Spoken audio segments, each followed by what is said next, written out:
अवधूत चिंतन श्री गुरुदेव दत्त. श्री स्वामी समर्थ. आपल्या चॅनलमध्ये सर्वांचे स्वागत.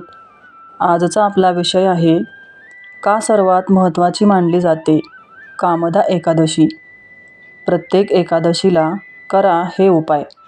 काय सांगते विष्णू पुराण? चला तर मग व्हिडिओला सुरुवात करूया.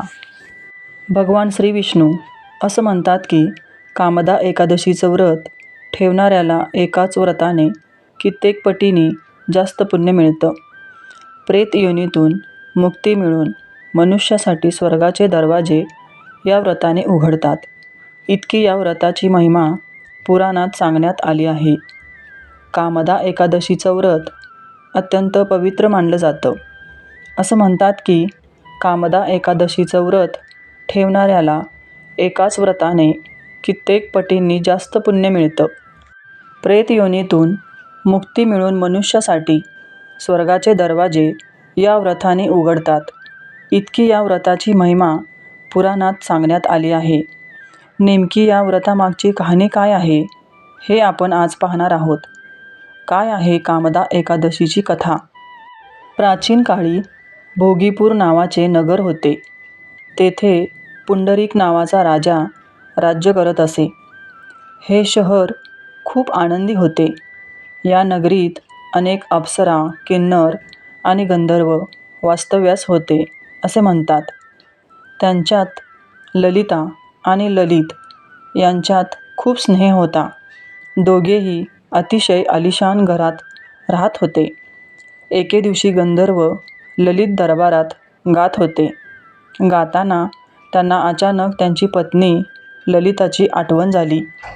आपल्या पत्नीच्या आठवणीत ललित इतके व्याकुळ झाले की आपण दरबारात गात आहोत हेही ते विसरले आणि साहजिकच त्याचा परिणाम त्यांच्या गाण्यावर झाला. गाण्याचे सूर बिघडू लागले. कर्कट नावाच्या सापाला हे समजलं आणि त्याने ही गोष्ट राजाला सांगितली. राजा रागवला आणि त्याने ललितला तू राक्षस होशील असा शाप दिला.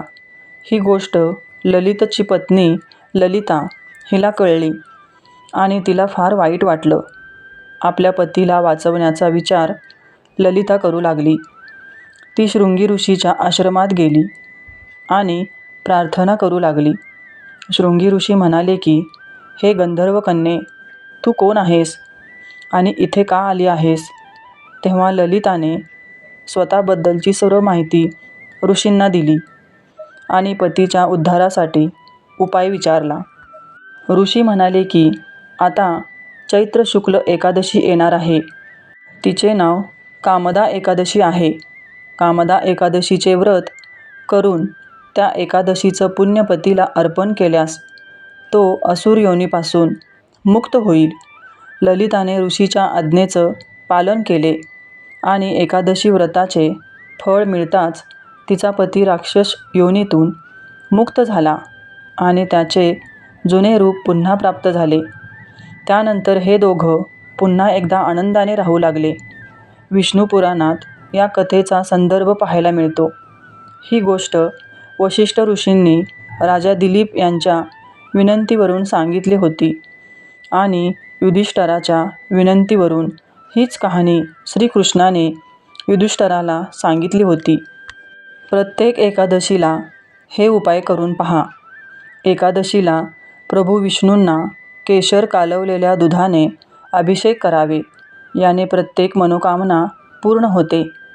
एकादशीच्या दिवशी ब्रह्ममुहूर्तावर उठून एखाद्या पवित्र नदीमध्ये स्नान केल्यानंतर गायत्री मंत्राचा जप करावा. धनवृद्धीसाठी विष्णू मंदिरात खीर किंवा पांढऱ्या मिठाईचे नैवेद्य दाखवावे. नैवेद्यात तुळस असावी. याने विष्णू प्रसन्न होतात. या दिवशी विष्णू मंदिरात नारळ आणि बदाम अर्पित करावे. याने कामातील अडथळे दूर होतील. या दिवशी पिवळे कपडे, पिवळे फळं आणि पिवळे धान्य विष्णूंना अर्पित करून या वस्तू गरजू लोकांना वाटाव्या. याने देवाची कृपा होते. एकादशीच्या दिवशी संध्याकाळी तुळशीसमोर गाईच्या तुपाचा दिवा लावावा आणि ओम वासुदेवाय नमः या मंत्राचा उच्चार करत 11 प्रदक्षिणा घालाव्या. असे केल्याने घरामध्ये सुख शांती राहते आणि संकट टळतात. या दिवशी दक्षिणावर्ती शंखामध्ये पाणी भरून भगवान श्री विष्णूंचा अभिषेक करावा. असे केल्याने धनवृद्धीचा आशीर्वाद प्राप्त होतो. कर्जापासून मुक्तीसाठी या दिवशी पिंपळाच्या झाडाला पाणी घालावे आणि संध्याकाळी झाडाखाली दिवा लावावा. पिंपळाच्या झाडात प्रभू विष्णूंचा वास असतो असे मानले जाते. एकादशीच्या दिवशी भगवान विष्णूंची पूजा करताना काही पैसे फोटोसमोर ठेवावे. पूजेनंतर पैसे आपल्या पर्समध्ये ठेवावे. याने धनलाभ होण्याची शक्यता असते. एकादशीबद्दल आपण आजवर बरंच काही बोललोय.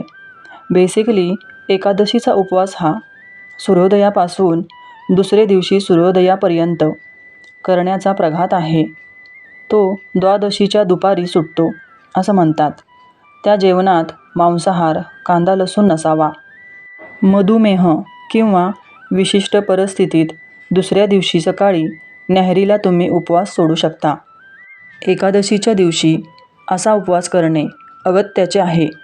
प्रत्येक आस्तिक हिंदू धर्मीयांनी एकादशी व्रत करावे असा संकेत आहे. उपवास करणे शक्य नसेल तर त्या दिवशी मद्यपान, मांसाहार, व्यभिचार, जुगार भांडणे करणे कटाक्षाने टाळावे. एकादशीच्या दिवशी दाढी, केशकर्तन करू नये, नखे कापू नयेत. या दिवशी ब्रह्मचर्य व्रत पालन करणे अगत्याचे आहे. मधुमेही, रुग्ण, गर्भवती स्त्रिया आणि बालकांनी एकादशी व्रत करू नये.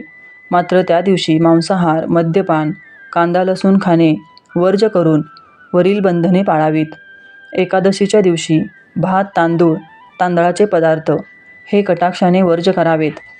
एकादशीच्या दिवशी परान्न वर्ज्य करावे. तांबूल भक्षण म्हणजे पान खाऊ नये. हलके उपवासाचे पदार्थ, फळे, चहा, कॉफी, फळांचे रस, दूध, सुकामेवा हा आहार घेणे श्रेयस्कर आहे. या दिवशी आहार मर्यादित असावा. पोट तट्ट भरोस्तोपर्यंत आहार नको. अशक्तपणा आणि डिहायड्रेशन होईल इथपर्यंत कडक उपवास करणे कटाक्षाने टाळावे. तुमचे आरोग्य महत्त्वाचे आहे. रोगी आणि आजारातून नुकतेच उठलेल्यांनी एकादशी करू नये. एकादशीच्या दिवशी सकाळी अंघोळीनंतर किंवा सायंकाळी श्री विष्णू सहस्त्रनाम स्तोत्र किंवा विष्णू सहस्त्रनामावली वाचन करणे. त्या दिवशी निदान ओम नमो भगवते वासुदेवाय या मंत्राचा तुळशी माळेवर 1 माळ जप करावा. त्याचप्रमाणे पुरुष सूक्त, विष्णू शतनाम किंवा श्री विष्णूचे कोणतेही स्तोत्र, मंत्र जप करावा. सोयर सुतकात एकादशी व्रतभंग न करता उपवास करावा. पूजा अर्चा न करता वरील मंत्राचे नामस्मरण करावे. आर्थिक सुस्थिरता, कर्जमुक्ती, सुयश, उत्तम वैवाहिक जोडीदाराचा लाभ होणे, नोकरी उद्योगात यश, मनशांती, आरोग्य संपन्नता प्राप्तीसाठी एकादशी व्रत करावे. हे व्रत विसर्जित करता येत नाही. काही अपरिहार्य कारणामुळे गॅप पडली, विस्मरण झाले तरी तुम्ही पुन्हा श्रावण, मार्गशीर्ष किंवा चैत्रापासून पुन्हा व्रतारंभ करू शकता. व्हिडिओ आवडल्यास लाईक, शेअर आणि सबस्क्राईब करा. धन्यवाद. श्री स्वामी समर्थ.